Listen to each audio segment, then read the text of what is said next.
Hi, this part begins by asking a powerful question that forces people to reconsider the meaning of money in their lives. This question is whether people are truly making a living or just making a dying. It challenges the idea that earning more money always leads to a better life. Instead, it introduces the idea that people exchange their life energy for money. Life energy is the time and energy people spend working to earn money.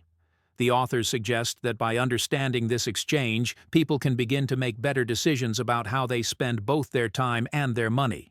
One of the first ideas introduced is the need to calculate real hourly wage. This means not just looking at the hourly rate shown on a paycheck, but considering all the time and expenses connected to the job.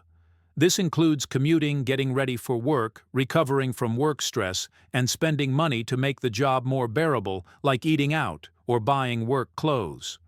When all of this is added up, most people discover that they earn far less per hour than they thought.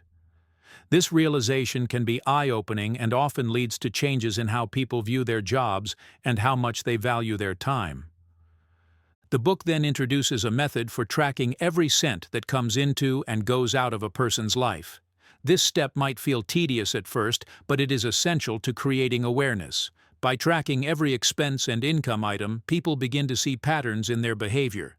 They begin to understand where their money goes and whether those expenses bring real satisfaction. This awareness is the foundation of making conscious choices about money. It helps people stop spending out of habit or emotional impulse and start spending in alignment with their true values.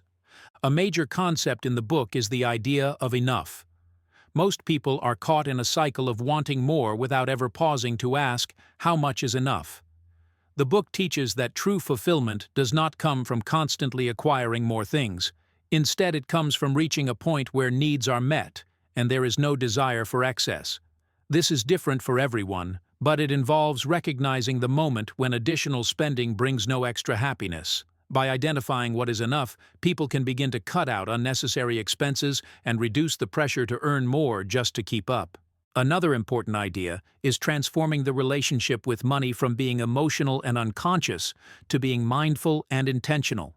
Many people use money to deal with emotions like boredom, sadness, or stress. This often leads to spending that does not serve their real needs. By tracking expenses and evaluating satisfaction, people begin to make different choices. They become more thoughtful about their purchases and often find that they need less than they thought. This shift from unconscious spending to conscious living is a major step in regaining control over life. The authors also introduce a monthly wall chart that visually tracks income, expenses, and savings over time. This chart shows trends and helps people see their progress. It is not just a financial tool, but a motivational one. As people see their expenses go down and savings go up, they feel encouraged. It also helps identify when spending creeps up again or when income changes. The visual aspect makes it easier to stay connected to financial goals and keeps the process clear and simple.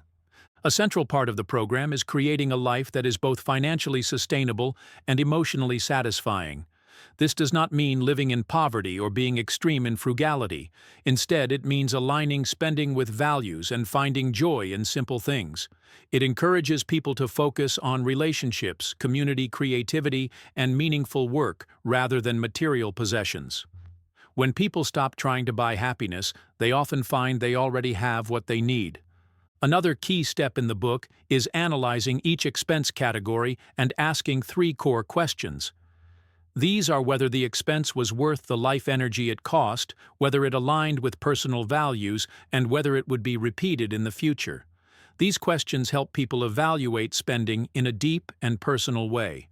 Over time, this leads to spending that is more intentional and less driven by habit or advertising. The authors also encourage people to build a cushion of savings not just for emergencies but to gain freedom. Having money set aside reduces stress and creates options.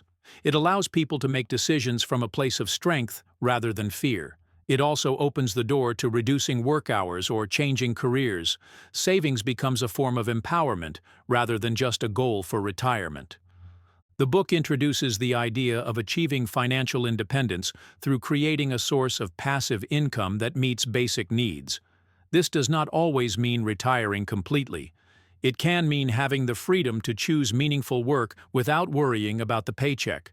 The goal is to reach a point where work is a choice, not a necessity. This vision of financial independence is more about freedom and purpose than wealth or luxury.